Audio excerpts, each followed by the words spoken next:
parou para pensar quantas árvores existem na sua cidade? Ou quantos espaços comunitários possuem algum tipo de área verde? No Ecologicamente de hoje, a gente demonstra a importância desses espaços para a sua qualidade de vida. E vamos a alguns lugares que são dedicados à preservação. Mostramos também as políticas públicas que buscam trazer o verde de volta aos espaços urbanos.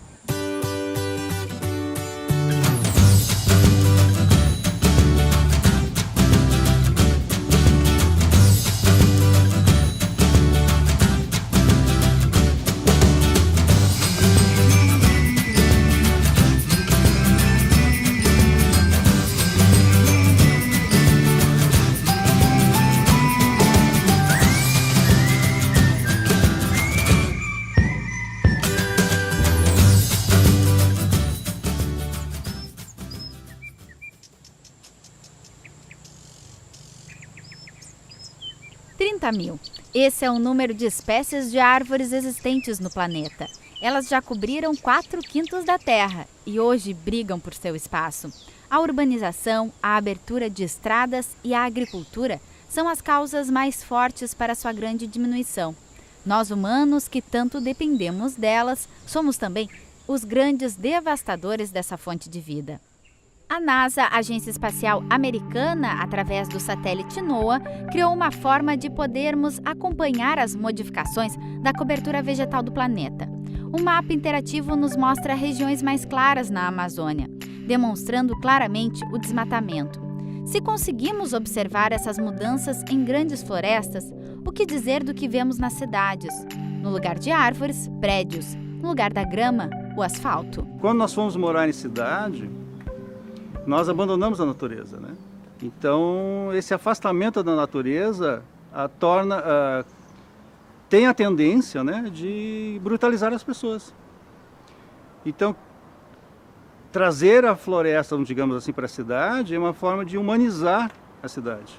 É comprovado cientificamente a tranquilidade que uma área verde passa para a população e principalmente para a comunidade do entorno. Precisamos ter o mínimo de purificação do oxigênio, o mínimo da revitalização da ave e fauna, o mínimo de contato básico com a vida, com a natureza, de sentar na grama, de tocar numa árvore, de fazer um piquenique. É fundamental, dentro do aumento da densidade demográfica, áreas de conforto, áreas de lazer, áreas de purificação, não só da questão prática, técnica, mas também como uma questão humana, social, de paz e qualidade de vida. Se conseguimos perceber facilmente os benefícios sociais das áreas verdes, é preciso entender a parte técnica e imprescindível das árvores para a nossa sobrevivência. Além de fornecerem o oxigênio e tornarem os ambientes mais agradáveis,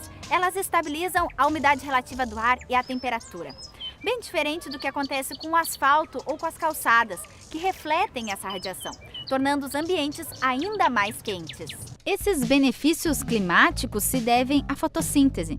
Certamente você já ouviu falar e provavelmente estudou esse sistema, mas vamos retomar seu funcionamento. As plantas, algas e cianobactérias são organismos fotossintéticos, ou seja, produzem a sua matéria orgânica através da absorção da luz do sol. Durante o dia, esses organismos capturam a energia luminosa provinda da radiação solar. Nesse momento, eles também absorvem o dióxido de carbono, conhecido como gás carbônico, através das folhas. Esses dois elementos entram em contato com a água e sais minerais, que nas árvores são absorvidos através da raiz e transportados até as folhas. Nesse processo, são liberados gases, dentre eles está o oxigênio, ou seja, a fonte de vida de todos os organismos. Mas eu vejo a cobertura verde não só como captação de carbono, né? Eu acho assim, muito importante a árvore como captação de carbono. As pessoas normalmente veem a parte aérea como captação de carbono, né? Mas não é verdade, a parte subterrânea capta muito carbono também. Então, tu está captando carbono aqui em cima, estou vendo uma árvore grande, embaixo ela também está captando carbono. E até mais, até lá na coifa, né, na pontinha da raiz, ela está captando carbono. Então, ela sequestra carbono, melhor dizendo. Então é importante nessa questão de poluição. Mas eu vejo uma coisa muito mais importante na arborização, e principalmente a arborização de nativos, e aí que eu friso, porque plantar nativo, não eucaliptos, não pinos, não acácias negras, que só dão alergia, porque tem muito pólen. Plantar, por exemplo, espécies nativas que atraiam a avifauna. Mas para boa parte das espécies de aves, se não houver as árvores onde elas possam encontrar abrigo para pouso noturno, onde elas possam construir seus ninhos, encontrar material para os ninhos, para a construção dos ninhos e criação dos filhotes, alimentação, tanto beija-flores, né, com as suas se alimentando do néctar ou sementes ou os frutos, a gente certamente não teria um número grande de espécies. Então as áreas verdes são fundamentais para que a gente consiga ainda conviver com as aves nos ambientes urbanos. Porque as florestas que ocorrem aqui em Rio Grande, nessa região, são florestas com árvores baixas. Por que as árvores são mais baixas aqui do que em outros lugares? Porque na verdade nós temos um grande problema aqui, que é o problema da água. Então a água limita o desenvolvimento dessas árvores. Então são florestas de restinga e florestas mais baixas. A parte aérea da árvore, normalmente ela é menor que a parte subterrânea. A parte raiz é muito maior que a parte aérea. Tronco, né, e folhas. Tá? Então esse já é um dado, né? Mas a questão principal do não crescimento, não desenvolvimento de tantas florestas aqui, de florestas com árvores muito altas, é justamente a falta de água. Né? É um solo, não Rio Grande necessariamente, né? Mas toda essa região da campanha do bioma Pampa, ou Campos Sulinos, como vocês quiserem, existe um limitador da água. E o limitador da água não deixa justamente as árvores crescerem muito, desenvolverem muito. Então tem todo esse limitador. Então quando você traz um eucalipto, por exemplo, uma árvore com um porte muito grande, tem espécies de eucalipto que alcançam 100 metros de altura. Tá? Claro, não são plantadas aqui, mas tudo bem. Mas são árvores muito grandes, isso realmente causa um desequilíbrio em termos ambientais. Que tu está colocando num lugar onde não comportam árvores grandes. Né?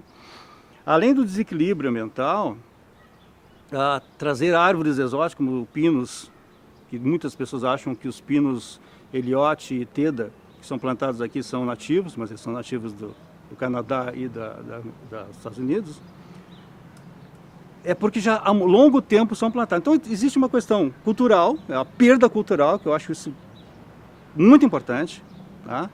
A perda cultural, porque elas não refletem o bioma Pampa, elas não são do bioma Pampa, elas são da Austrália, dos Estados Unidos, do Canadá, não traduzem a nossa realidade. Né? O que é a nossa realidade? São as figueiras, as corticeiras, que são árvores mais bonitas, mais lindas que essas árvores comerciais, que foram trazidas uma para papel, né, e outra para madeira. Mas além de pensar apenas em ampliar a cobertura verde dos espaços urbanos, é importante estar atento às espécies ideais para cada ambiente.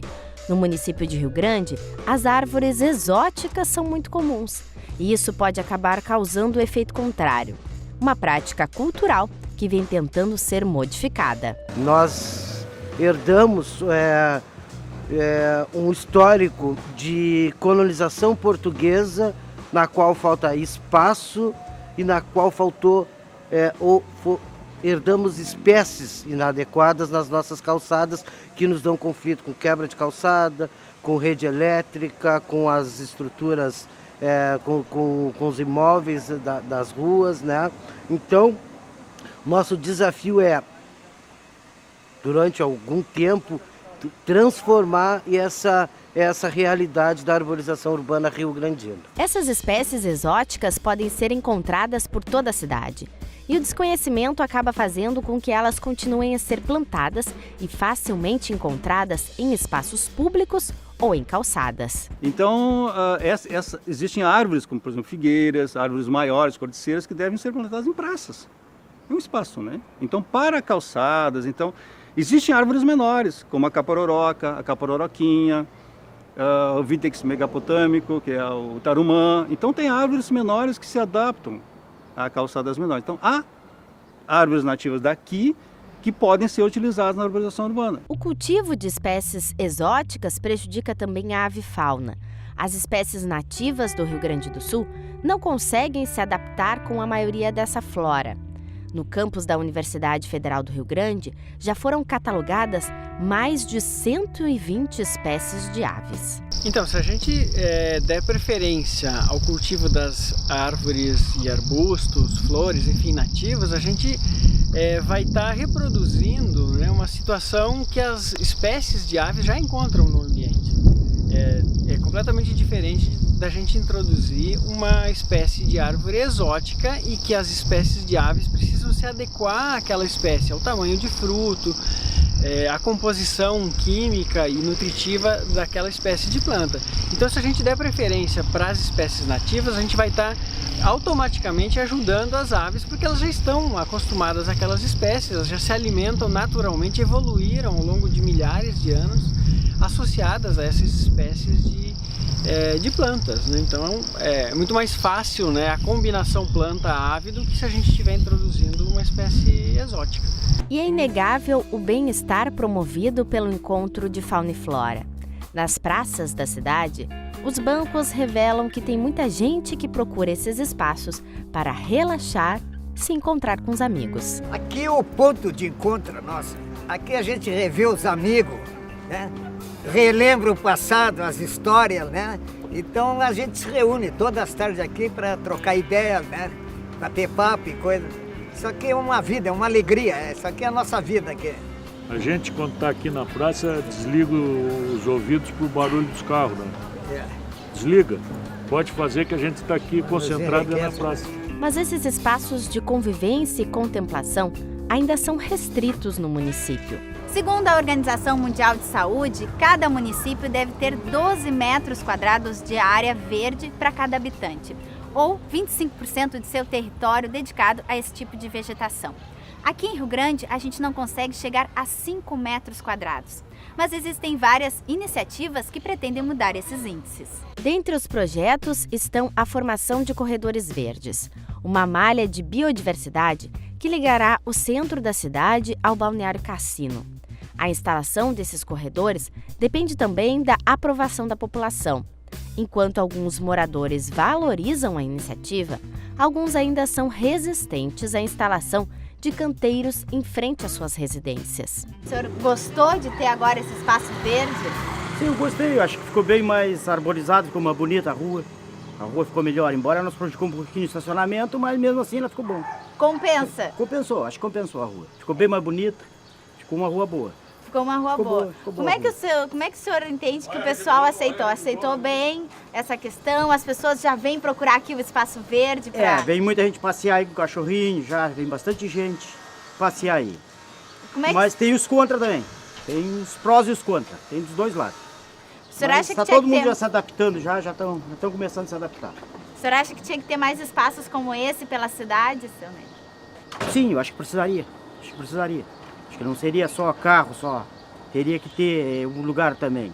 Árvores também. Teria que ter mais passeios na cidade toda. E o que o senhor está esperando? Agora, mais 3, 4 anos, já está na expectativa de ter uma sombrinha na frente de casa? Eu acho que já temos uma sombrinha, né? Já temos, já começou já a sombrinha já. Acho que mais 2 anos já temos com as árvorezinhas bem... Já está bem, já pega já. Então o senhor está feliz? Acha que... Está bom, ficou bom. Para mim ficou bom. Uma curiosidade. Temperatura. Segundo artigo publicado no Jornal da Arboricultura, a sombra das árvores pode reduzir a temperatura do asfalto em até 2 graus e do interior dos carros em até 8 graus. Elas também refrescam o ambiente.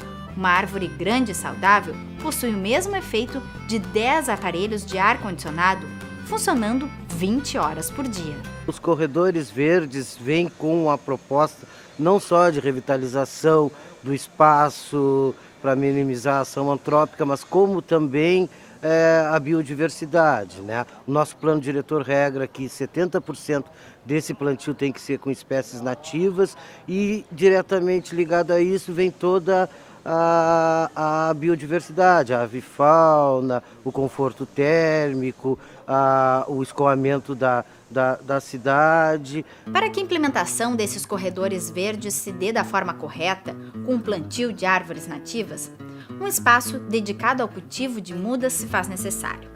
Mesmo pequeno, o horto é cuidado com a dedicação de quem sabe a importância que cada uma dessas plantas tem para a vida. E aí começou aprendendo na prática, no dia a dia? É só no dia a dia. E mesmo assim ainda não estou aprendendo nada ainda. Não sei nada ainda, tem que aprender muita coisa. A gente vai aprender aos pouquinhos. E por que o senhor gosta de estar aqui, Silvio? O que significa isso daqui para o senhor? Me diz o que para que, assim, o que tu acha que isso aqui... Isso aqui é uma maravilha, né? O silêncio que a gente pega, como ele deu entrevista dos passarinhos. É tudo. É um descanso. Eles acham que estou trabalhando, eu estou descansando aqui. Estou de férias, né? Aí eu depois eu saio, fico cansado, tenho que vir correndo para cá. É um prazer ter aqui. Como é que é quando o senhor vê que sai uma muda daqui e vai lá na praça, tá lá a muda que o senhor cultivou? É uma emoção também. Né? Saber que aí daqui mais uns anos, meu filho vai lá olhar e digo, olha, tá aqui a planta que eu plantei, que o pai plantou. E ele de vez em quando vem aqui também, me ajuda. Assim, a gente vai prazerando as coisas, né? Um pouco de todos os dias é uma novidade. Vem umas mudas diferentes, a gente tenta fazer. Então, Todo dia tem uma aprendizagem nova. Tem. A gente aprende uns pouquinhos, a gente vai... Esse cuidado que é visto com o seu Luiz também tem sido transferido para as crianças. A criação de parques urbanos possibilita que a comunidade se aproxime de espaços de contato com a natureza e consiga entender de forma mais direta a importância das áreas verdes. Localizado às margens da estrada ERS 734, o Parque Urbano do Bolacha integra educação e preservação. Então, o Parque Urbano, ele nos auxilia para que a gente aproxime, né, os conhecimentos teóricos, né, que a gente aborda em sala de aula, em diferentes meios, para que eles possam estar vivendo na prática, né, reconhecendo aqueles ambientes que a gente mostra, como funciona, né, a vida, a biodiversidade, as aves, né, as plantas que a gente tem aqui. E muitas vezes esses espaços não formais, né, sair um pouco da escola, eles conseguem ter uma nova percepção, né, da realidade, do lugar onde eles vivem. Nos seus 5 hectares, o parque comporta diversas espécies nativas da região. Dividido em zona de conservação e preservação ambiental, ele possui ainda trilhas para a exploração. Então aqui é um lugar público, né, mas de uma área bem preservada, onde que a gente pode enxergar essa ligação, né? Essa aproximação da comunidade, tanto científica quanto das pessoas que moram aqui em volta, para aprender um pouco com o lugar, né? Porque ter essa experiência mais próxima, enxergar, poder escutar os animais, poder enxergar a flora e a fauna, eu acho que isso é muito válido.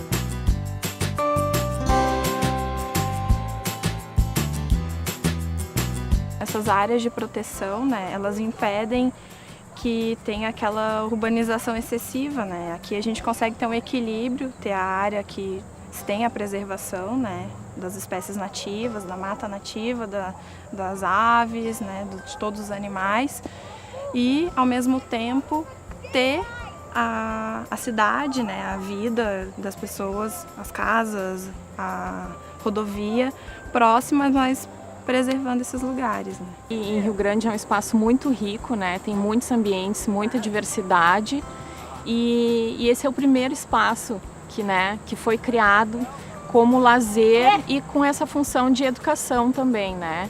Então a evolução ela é um pouco lenta, mas esse já é o resultado de uma evolução, né?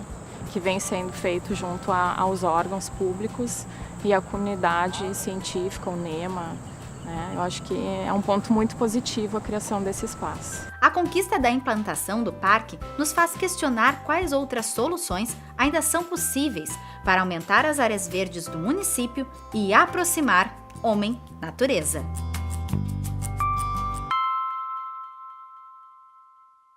Enquanto a arborização não for encarada como uma rede de infraestrutura, nós poucos avançaremos, né? O que eu quero dizer com isso? Que ela tem a devida importância para a sociedade, para a comunidade, como tem a rede de luz, a rede de telefonia e a rede de esgoto. Nós temos que, junto com boas atividades de educação ambiental, construir com toda a comunidade do entorno dos corredores verdes esse sentimento de propriedade, esse sentimento de pertencimento a uma rua arborizada, a uma cidade mais bonita. A cidade ideal seria aquela em que, primeiro, a comunidade entendesse, respeitasse e gostasse das árvores, né? Segundo, o poder público enxergasse a importância de ela ser vista como uma rede de infraestrutura, porque isso muda desde o projeto, no começo, no básico do projeto até a execução e manutenção dos mesmos, né? E deixar bem claro que a árvore não é um transtorno, ela é um benefício, né? Desde que bem pensado e bem planejado. As soluções são simples. Se você plantar algumas espécies com flores, você vai atrair 2, 3, 4 espécies de beija-flor que ocorrem na região, mais 2 ou 3 outras espécies que também utilizam o néctar ou os insetos, né, atraídos pelas flores. Então você vai automaticamente atrair algumas espécies pela presença das flores. E que as pessoas mudassem os seus hábitos e passassem a contemplar mais as aves no ambiente natural, né, sem estar presas, né, ou em zoológico ou em gaiolas, e sim fazendo suas atividades diárias. Nós somos animais, queira ou não queira, né? Nós somos animais, ditos racionais, então nós temos obrigação de usar esse raciocínio, essa inteligência num mundo melhor, né? Não fazer casas e casas e casas, concreto, concreto, concreto, sem nenhuma humanização.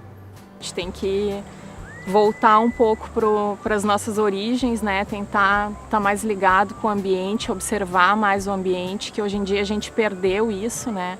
A gente fica muito na cidade, no barulho, na tecnologia, e tem muito que se aprender, né? Tem muito conhecimento. Eu acho que é um momento de questionamento, eu acho que de todo mundo, né? Esse mundo que a gente está vivendo hoje, ele está entrando em colapso, né? Eu acho que as pessoas estão enxergando essa necessidade de voltar para o ambiente, de enxergar a natureza, ter um olhar mais para a natureza mesmo e aprender com isso.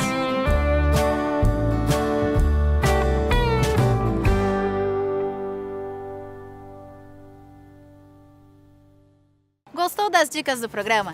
Quer contribuir para ampliar os espaços verdes na sua cidade?